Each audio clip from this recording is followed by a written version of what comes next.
Greetings, unsettled souls.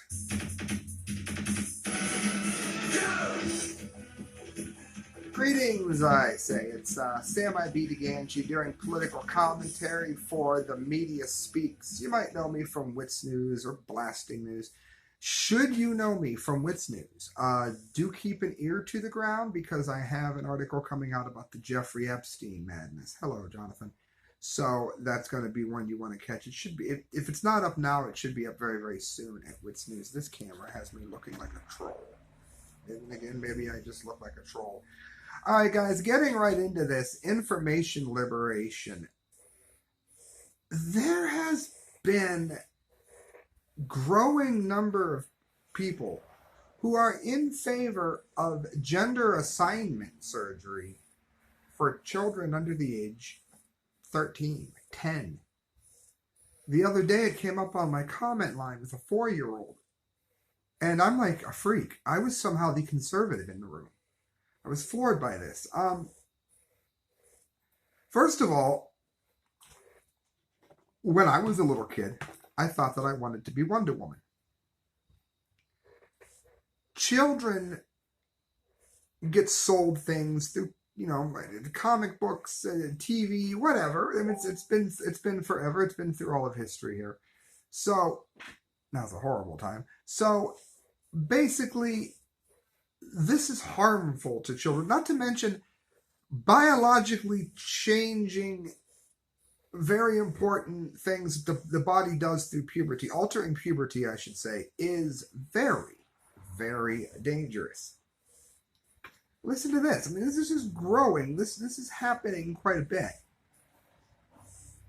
A Texas father has been allegedly prohibited from raising his son as a boy because his ex-wife allegedly decided that their son is a transgender girl and is preparing him for chemical castration at the age of 8 and a future sex change surgery, which the father may be forced to help pay for. Now, let me point something out here. First of all, I don't care where you lick it, stick it, or otherwise use it as long as everybody's on the same page and everybody's adults. I've heard instances of 25-year-olds with 16-year-olds. You know what? Not my cup of tea, but I get it. But when you're talking about children, this is insanity. I used to draw a Wonder Woman star on my head. I think I started to tell the story. Might as well finish it. And my mother politely said, "Oh, Sammy, you're a boy, but you certainly would make a great superhero." She didn't tell me that I was gay or that I wanted to be a woman. Why? Because I was 4. Listen to this. RT, Jeff Younger, who is locked in a court battle with his ex-wife over whether their son should undergo transition to a girl, says court order bans him from discussing things like religion or the need to be respectful to girls. Now, isn't that interesting? Let's pause there. We have long known that many aspects of more radical feminism, I know there's many feminist Christians, more radical feminism wants to get rid of Christianity. The more radical forms have wanted to do that for a long time. Well, isn't it interesting that you're not allowed to teach men now that they're supposed to be respectful to girls?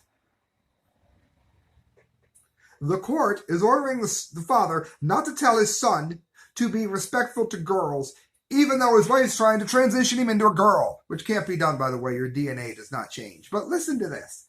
Jeffrey and his former spouse, Anne looks like Jorgelis, are trying to resolve a parental dispute over their son, James. Anne insists that James identifies as a girl, calls him Luna, and envisions hormone therapy and eventually sex change surgery in the future. Jeff rejects the idea and says his son is perfectly comfortable being a boy in his presence. In other words, she's pushing him towards this.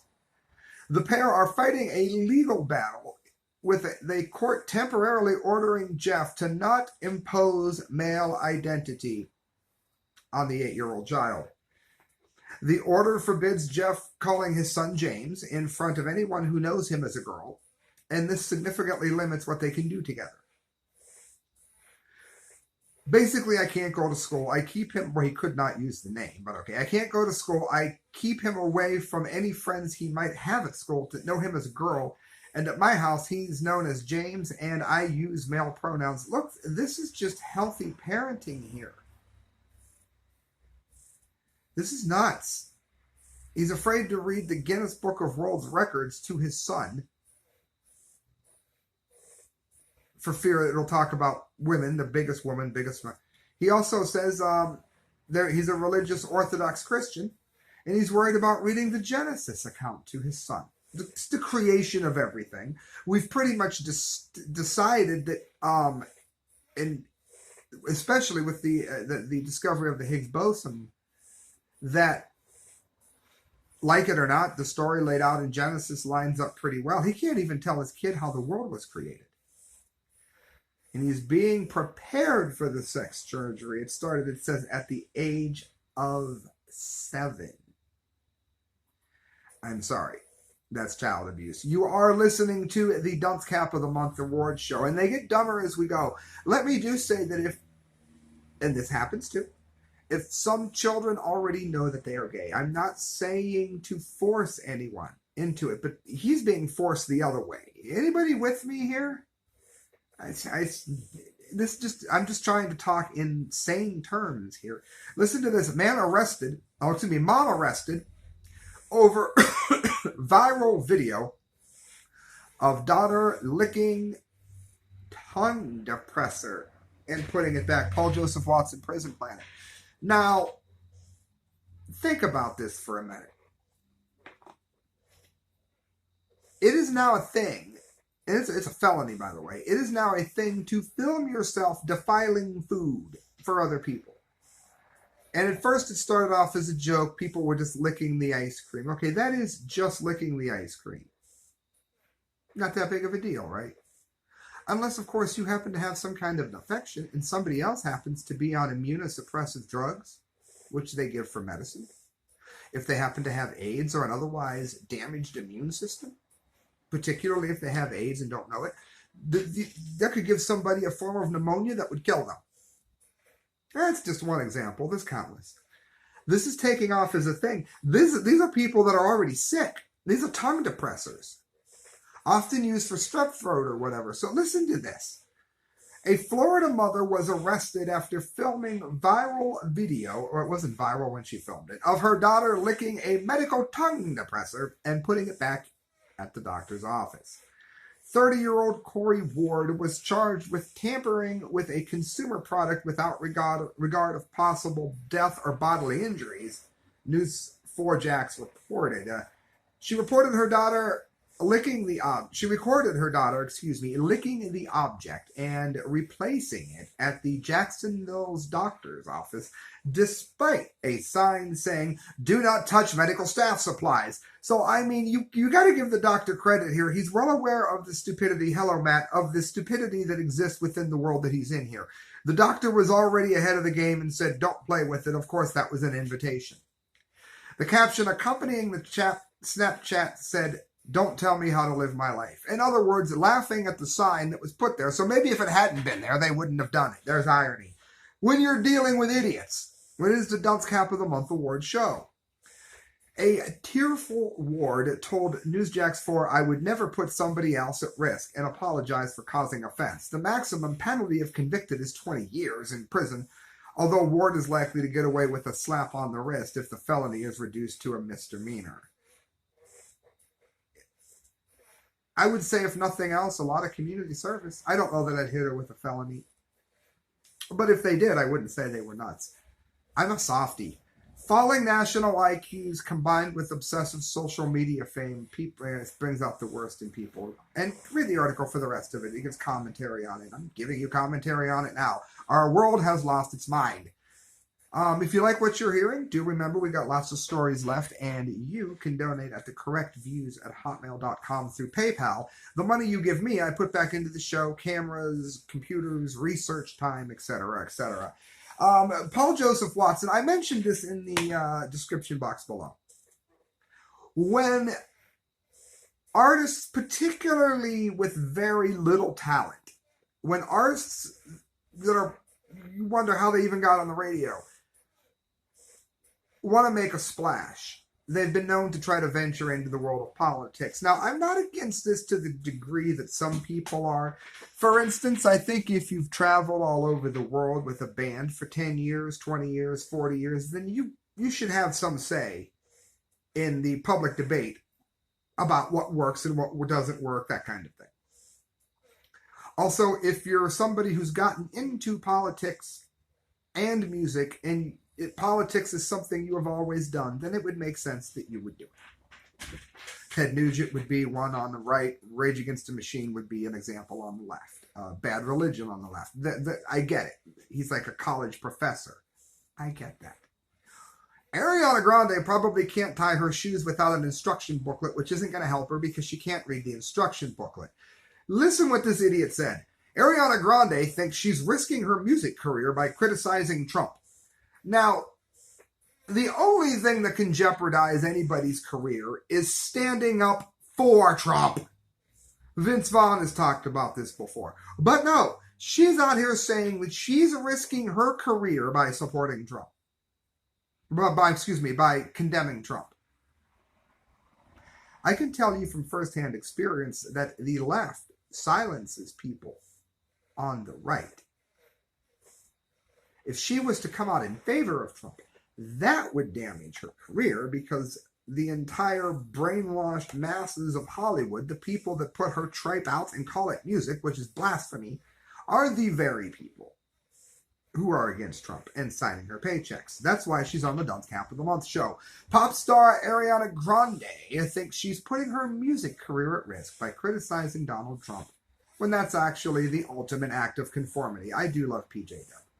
In an interview, he writes, with Vogue, the singer said that she was passionately pro-LGBTQ and passionately anti-Donald Trump.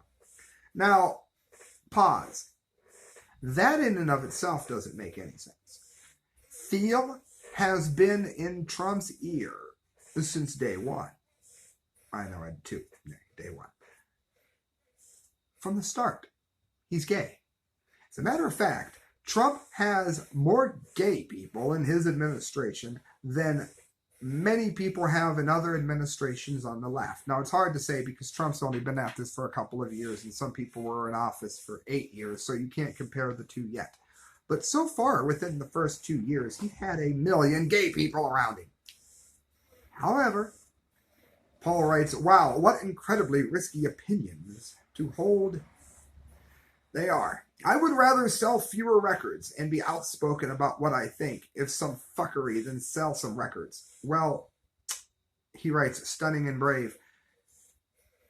I don't think her coming out against Trump is going to cost her any records. Because most of the people against Trump, not all, but most of them are kind of low IQ anyway. So it would make sense that they would find her music because they don't know any better. Those people probably aren't voting for Trump anyhow. The entire entertainment music industry ruthlessly punishes conservatives if they dare let it slip that they support the president. Being anti-Trump, he writes, is the safest opinion any in that industry alone could possibly hold. The fact that Grande thinks that she's somehow engaging in dissident thought is hilarious. What next? Is Ariana going to stick her neck out further by opposing racism and sexism? Thank God there are courageous cultural icons like her, constantly pushing the boundaries of free thinking. I told you I love Paul Joseph Watson. He's one of the best journalists extant today. Friends, Inslee, Governor Inslee managed to walk himself into the Dunce Cap of the Month award show. We have a long show today. So many dummies. They get dumber as we go, so don't go away. Listen to this. The Democratic governor of Washington State believes there is one person to blame for an incident in which a far-left activist tried to firebomb the ICE facility, and that person is Donald Trump. Another Paul Joseph Watson article. Democratic governor blames Trump for leftist who firebombed an ICE facility. Now, Trump is always getting condemned for being so far on the right. This idiot was a raging socialist. And that's Trump's fault. Because, you know, his principles were the exact opposite of Trump's. Governor Jay Inslee was responding to the attack, during which 69-year-old Willem van Spronsen, who was armed with a rifle, was shot dead after throwing Molotov cocktails at the building and nearby cars. Van Spronsen was an Antifa activist. That's left. Hey, those are the ones protesting Trump, idiot. And he reportedly wrote a manifesto explaining the motives behind the attack. However, according to presidential candidate Inslee, Donald Trump is to blame. Inslee said Trump was intentionally trying to create anxiety and fear among undocumented families. No, undocumented means they broke the law, so he simply wanted them to make the law, to obey the law. And if they came in legally, they had nothing to fear. There's no race there. I'm not allowed to go to Mexico because I'm poor and just walk in and expect them to start giving me things. They shouldn't be allowed to do it coming here either. Fair is fair. That's how you keep a country. And again, I'm nothing against legal immigration. I don't even have anything against lowering the costs of illegal immigration, as long as they are interested in becoming American. If I go to Mexico, I think I have an obligation to embrace the culture of Mexico. Otherwise, I should stay the hell out of Mexico. He also tried to deliberately mislead people about the nature of the attacks by claiming it is unknown whether Van Spronsen was targeting detainees or staff, when it was established almost immediately that the incident was an anti-ICE attack. We don't know the motivation, Inslee told CNN Saturday. I'm going to keep an open mind about this as the investigation proceeds, and I hope calm and order of the day.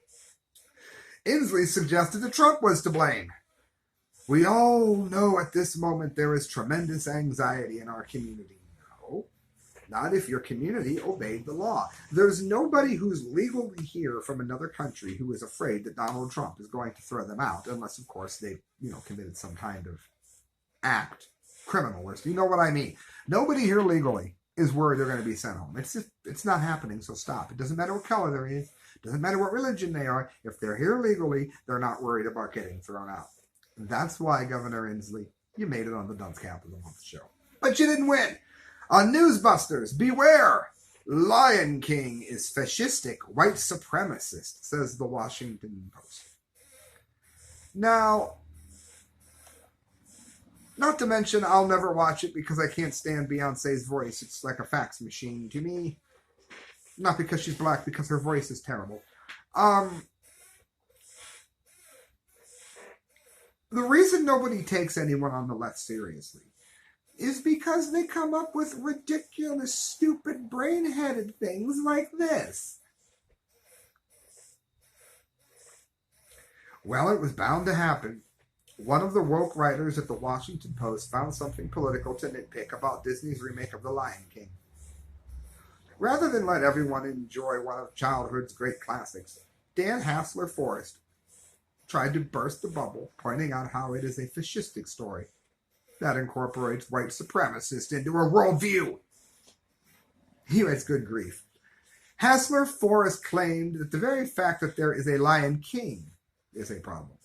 It means that there is a whole strata of animals subject under his rule. He continued saying, the Lion King offers us a seductive worldview in which absolute power goes unquestioned, and where the weak and vulnerable are fundamentally inferior. In the budding socialist all-inclusive culture that our author seems to want so bad, the writer said, the fact that Simba and Mufasa have any authority is a no-go. Forget the fact that their peaceful stewardship of Pride Rock is the only thing that keeps the hyenas at bay. But yeah, that's right, The Lion King, which takes place in Africa with only minimal animal characters, is specifically depicting a white supremacist society. He wrote, the lions is standing in for the ruling class and for the good herbivores embodying society's decent law-abiding citizens. The hyenas apparently represent the black, brown, or disabled bodies. According to... This reminds me of the New Age nutcases, and I wouldn't be surprised if this guy was a New Age nutcase. This reminds me of the loonies that say, Well, you know, the planet means this. If this is in your sign, this is what the planet means. Based on, okay, I get in the Bible, it tells you, you know, the three lampstands in Revelations. Well, that goes back to the Old Testament, and that's explained what that is. I get it there. But when you're dealing with like numerology, well, the number 17 means, how do you know? Based on what? What is that based on? The hyenas represent black people. Where? Where have you ever found this at? In your own mind. That's why you're on the Dunce Cap of the Month Award show. Listen to this. Talk about the 1%. And again, this is where I do agree with the left that we do have a problem with, not with capitalism, but with the pseudo-capitalism that we have. If we had real capitalism, this might not be the case. Zero Hedge. Earlier this week, we drew attention, it says, to a photo of what we and much of the internet assumed were freshly fired Deutsche Bank employees headed for the exits after clearing out their desks. At the time, we thought that the photo was notable, if for no other reason than that one of the men pictured was carrying a Bitcoin bag, which allowed us to joke about junior Deutsche bankers inundating crypto startups with resumes. But as we learned on Wednesday, the story behind the photo is much more complex. And much worse, look for the bank managers who accidentally stumbled into an embarrassing PR blunder. According to the Financial Times, on the monitoring that Deutsche Bank was beginning the process of laying off 18,000 employees. 18,000 people lost their job. Some MDs in its London office were getting fitted for suits that cost 1,500 euros. That's 1,875 smackers. The two men pictured above, they're not traders or analysts, they're tailors. These are garment bags they're carrying. Their names are Ian Fielding Colcutt and Alex O'Reilly, and they work for Fielding and Nilsson Tailoring. It was just a coincidence that we were snapped coming out of the building at the time. So basically on Sunday, DB unveiled that its $8.2 billion restructuring plan involves suspending its dividend, shuttering its global equities business, and dramatically reducing its headcount. That means making people jobless. They will likely result in the bank booking a net loss this year. The layoffs began on Monday in the Asian offices, while the 1% gets $1,875 suits. Paul Joseph Watson gave us another story. He's been nailing with the dummies. We've only got 5 left here. Woman designs chair to prevent manspreading by forcing men to sit like they have no balls. Now, one of the things that people don't understand is that manspreading isn't done because of some show of manliness. It's done because, particularly on a train or a bus, it doesn't feel good to have your legs smashing your cojones together. Another reason people do it is if they've had some kind of urological procedure. Particularly, you have to sit in weird ways if you have a catheter. I have a very good friend who's dealing with this problem right now. I can't think of anything more horrifying, by the way. All kinds of surgeries down there involve sitting in certain ways. That's why that idiot throwing bleach on people's laps, I think, should get a felony. Listen to this. A British woman, if you want to call her that, has been awarded for designing a chair that prevents manspreading by forcing men to sit as if they don't have any balls. And I'm not even joking.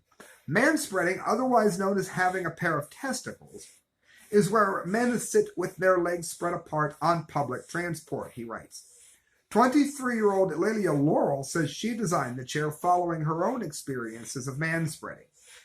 It came both from my experiences of men infringing on my space in public and also from Everyday Sexism Project, a website founded by Laura Bates in which women self-testify about sexism that they experience.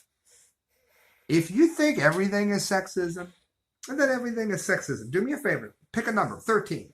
Now, go down the street and see how many 13s you see. See how many people's address add up to 13. You can do that with any number in the world.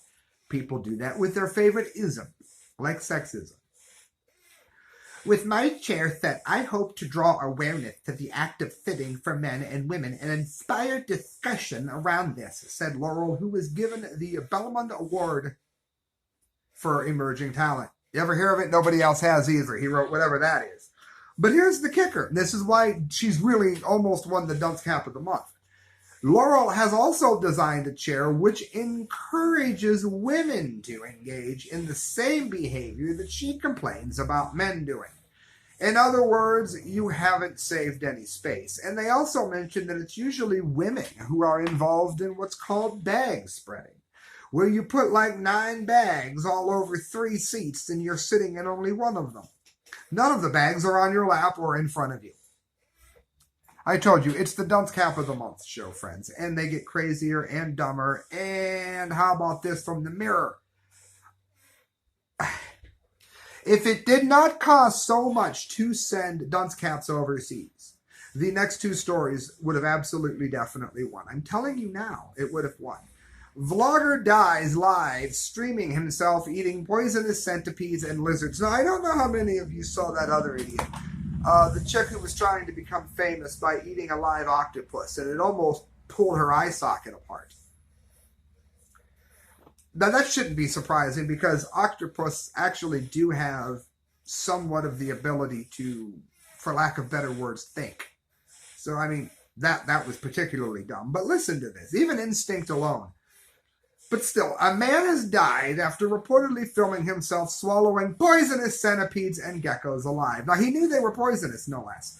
The Chinese vlogger, named only by his surname Sun, live streamed himself carrying out the stomach churning challenge, which he had hoped would gain him on more online followers, which I'm sure it did. The 35-year-old said that he had been found lifeless on the the 35-year-old is said to have been found lifeless on the ground by his girlfriend when she went to check on him at his flat in the eastern city of Haifa. He was later pronounced dead. Sun had also been filming himself drinking large amounts of alcohol, as well as eating mealworms for the platform Duvu, and he had almost 15,000 followers. Now, you see, that is one of the major problems we have with our society today. Somebody can give you news, like I'm doing now. Now, who knows how many hits it'll get. All together with all the different places posted, I don't know, 1,000. My Fukushima updates, some of the most important data that you could possibly get, given to you once a month. A few thousand hits. 10,000 if it really gets aggregated. 15,000 people watch somebody dumb enough to eat a scorpion, and we wonder why we live in such a mentally screwed up world. Keep in mind, this is China, so I'm saying world here. As part of the stunt, he would spin a wheel marked with items including centipedes, geckos, mealworms, vinegar, eggs, beer, and bougie. It's a clear distilled liquor. He would drink or eat the item the spin lands on in front of the camera, according to the Zion Evening News. He collapsed while the stream was still being broadcast, and police later found his camera still running when his body was found. So if I ever keel over here, I can hope my video keep going for everybody. They said he was known as a happy-go-lucky guy. I am sorry he lost his life. It makes me feel a little better about not sending him the Dunce Cap of the Month award. How about this? Daily Call. Maybe I'd get the Dunce Cap of the Month award. Then I've never sent one to somebody who's passed before. BBC says we only have 18 months to save the planet from climate change. Now, again, let's read that the way people with intelligence read it. Let's read this the way that people understanding real science read this. The BBC says we only have 18 months to save the planet from the tooth fairy. That's what this is. There is no science to prove that man is warming the planet. As a matter of fact, the science proves exactly the opposite. It proves that we are not warming the planet, and that there have been times when the planet has been far warmer in places where it's supposed to be out of control now. Here's one of the tricks they use, though.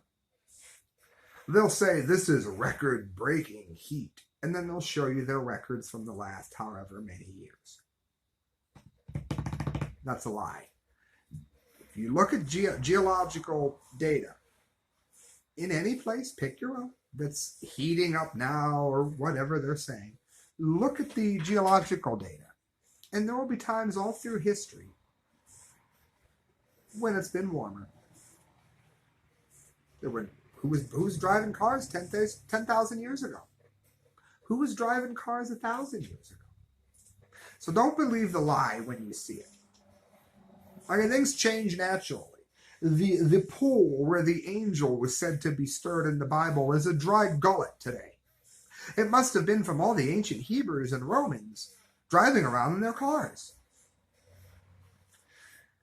They keep him out. So Al Gore, how many incorrect predictions have Al Gore given us over the years? Well, listen to this. Now we have a real dumdy here.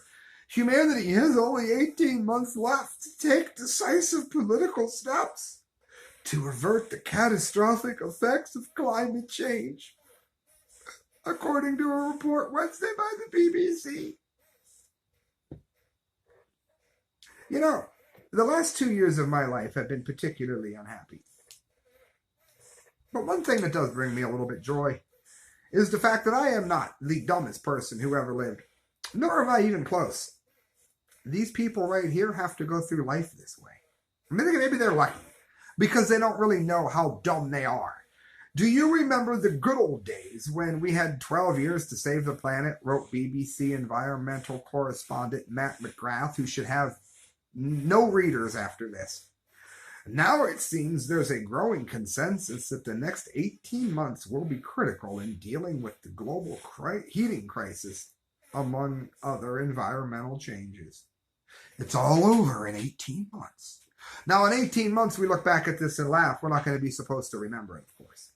McGrath referenced statements from Britain's Prince Charles and Potsdam Climate Institute founder Hans Joachim Schellenhuber, who I believe has been debunked countless times, as evidence that the growing consensus that action must be taken to reduce carbon emissions before the end of 2020.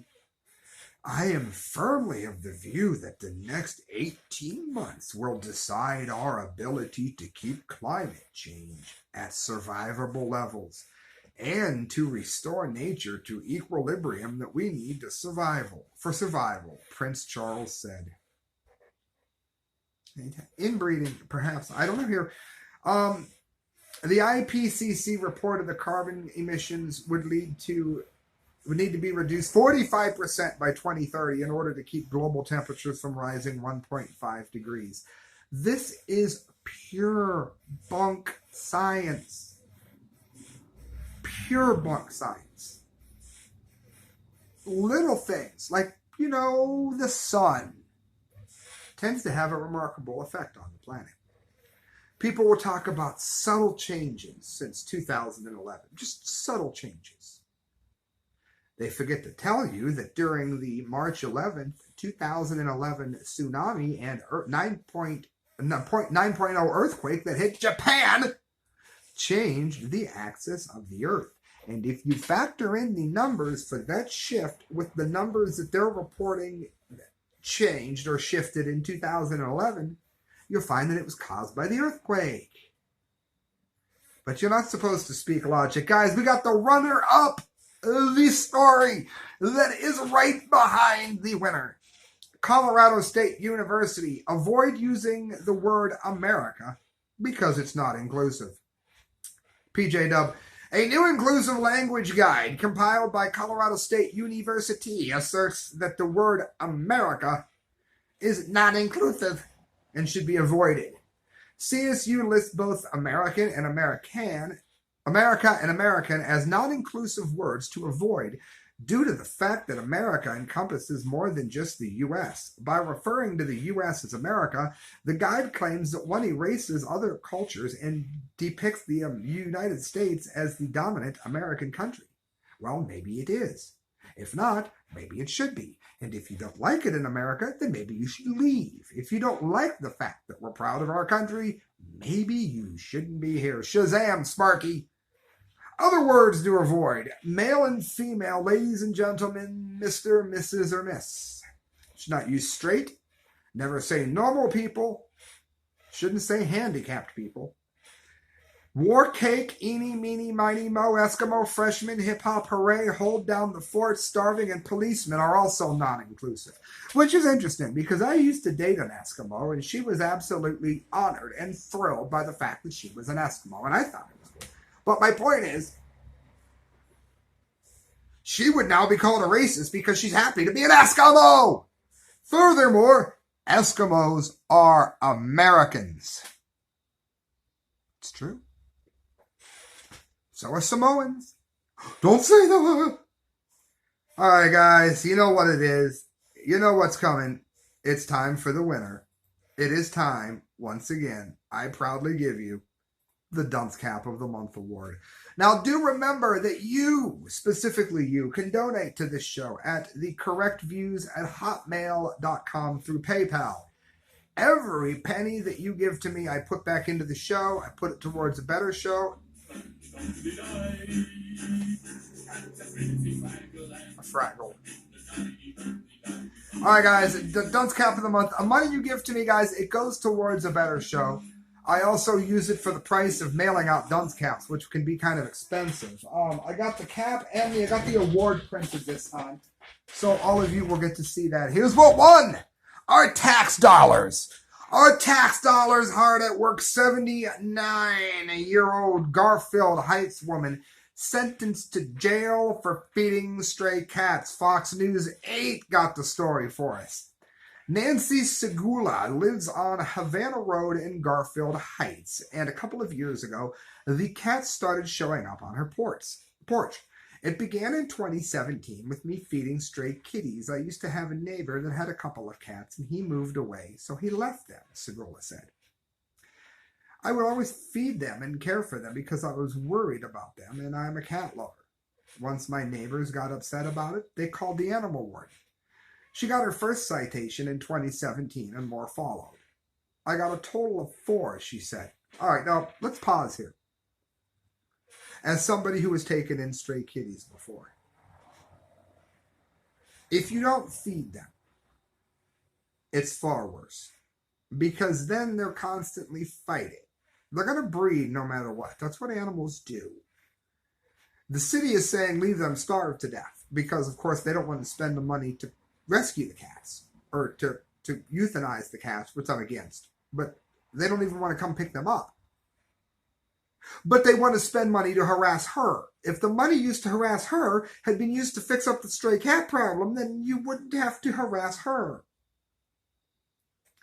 That's why they won the Dunce Cap of the Month, and they'll just stay with me. It gets worse.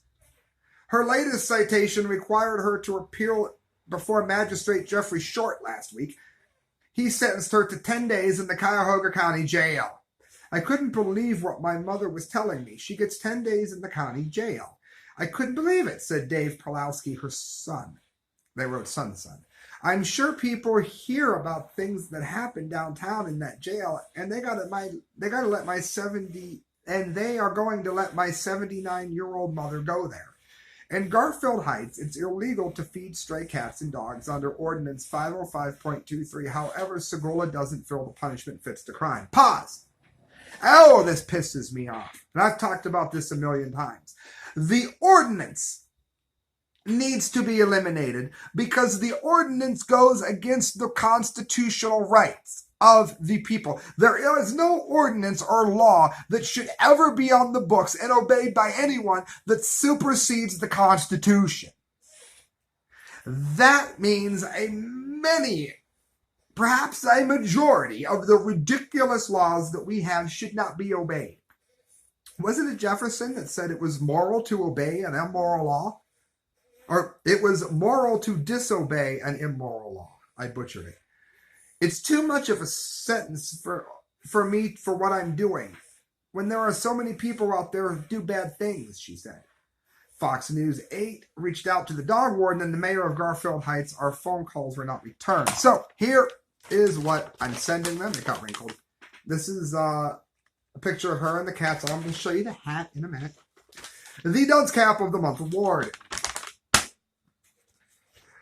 This Dunce Cap of the Month award I wrote for August 2019 goes without any pussyfooting around to the city leaders of Garfield Heights, Ohio, and Magistrate Jeffrey Short for failing to understand that it is causing more harm than good by citing elderly Nancy Segula, 79, for feeding feral cats. Perhaps if the money I suggested was used to bother a lady for her kindness could be used to gather up the stray cats, there would be less for her to feed. Magistrate Short, for failing to simply throw the case out of court, has then the distinct honor of being worthy enough to mention it is not often that true mindless stupidity can be found. But you dunces are the cast me out. Hang this award and your heads in shame. Now, when did school start so damn early? It used to be Labor Day, and now I don't know if they let them out early, but they take the kids back way too soon. These snot noses bought all of the right poster board, which is why this show is so late. So I had to go with what I got here. It does say dunce in red marker, which you won't be able to see, but it's on there. Now, what I did is I put my drawings on pieces of paper and had to attach the paper. What are you in for, Granny? Kindness. That's a pretty good jail there. Thou shalt not feed pussy. The judge is going to love that, ain't he? And, of course, a cat with a very sad cat. Look at this sad face. All of this is being sent. It costs money to mail these out, friends, so do me a favor. Make sure you help support me to do it by donating at the correct views at hotmail.com. And like I always say before I leave, if you're watching this show with someone you love, do them a favor. Reach over. Hey, Paul, what's up? Reach over. Tell them you love them. Tell them you care about them, because you never know when they won't be there anymore. God bless.